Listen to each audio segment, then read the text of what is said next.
RWBY Volume 8, Chapter 6, Midnight has officially released, so let me break it down for you. So here we are at Cinderella's backstory. Oh, sorry, did I say Cinderella? I meant Cinder, because it's almost the exact same. Cinder used to scrub floors at the farm, but now she's living the sweet life with Zach and Cody and instead scrubbing the floors of a hotel with her evil stepmother and her two annoying stepsisters. Cinder cooks, she cleans, she does all of the dirty work and manual labor, just like Cinderella.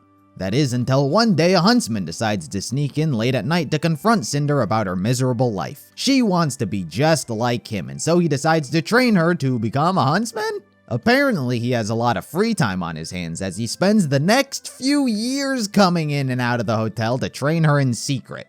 That is until one day where she gets trained a little too much and murders everyone, including the huntsman. And everyone lived happily ever after.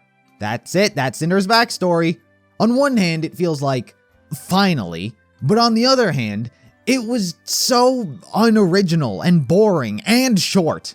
Like, RWBY has been fairly decent, all things considered, at not just taking the story of their characters' inspirations. Things will be there that remind you of it, some nods to the original, taking some of the overall themes and concepts maybe, and incorporating that. But it's never quite been just a copy and paste of a story. And that's what Cinder's felt like. It was just like, what if Cinderella killed her family? And was also in the hotel. Like, that was it. That was the new thing they added.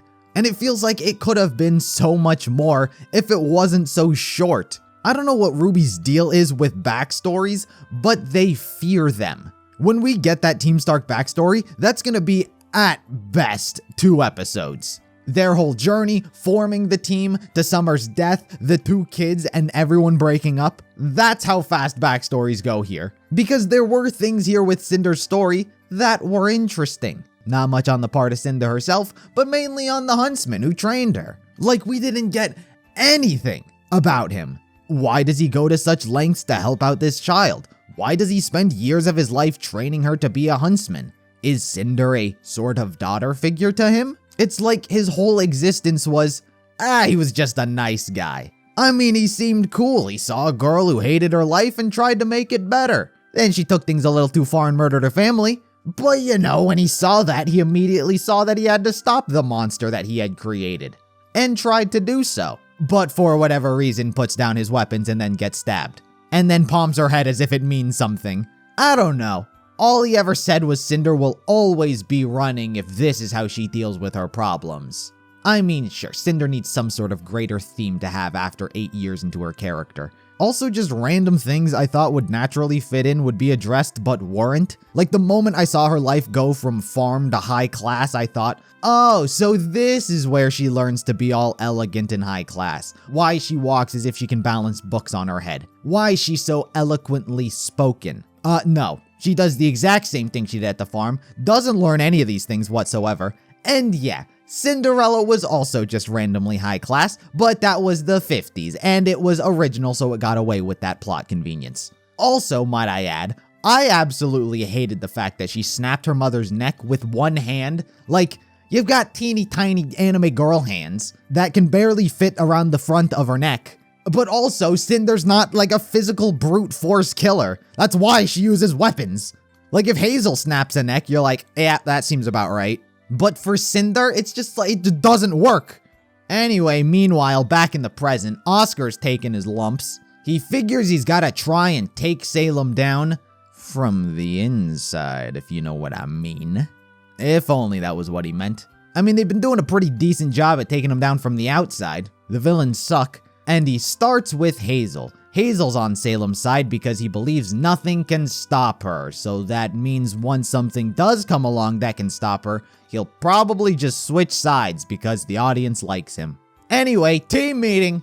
Cinder faces absolutely no consequences for what she did. She actually winds up getting a promotion somehow. She does also wind up getting tased like in her past we saw, which is just giving more to the idea that Cinder is going to betray Salem. I don't think I like this idea. Cinder definitely should not be the main villain though. That's mainly what I'm getting at. Anyway, the Aesops are back and they reunite with Jean Ren and Little Miss Attitude over here. Harriet wants to find Penny and Jean says people are in danger. Well, Jean, I have some bad news for you.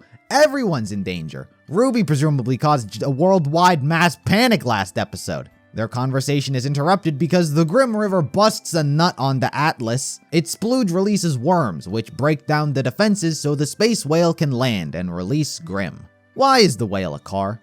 Why did they park it onto the open field?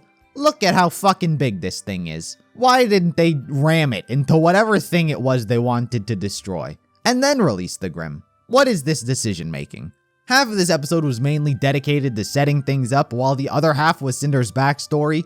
To me, Cinder's backstory was just disappointingly unoriginal. It could have been way more if it wasn't 9 minutes long. That's not enough time for a backstory. It's hardly even a backstory. It's mainly just flashbacks. Each character's backstory should be at least 29 minutes, not long enough for a song to dictate most of it. Anyway, moral of the episode is the evil stepmom likes to wear a choker.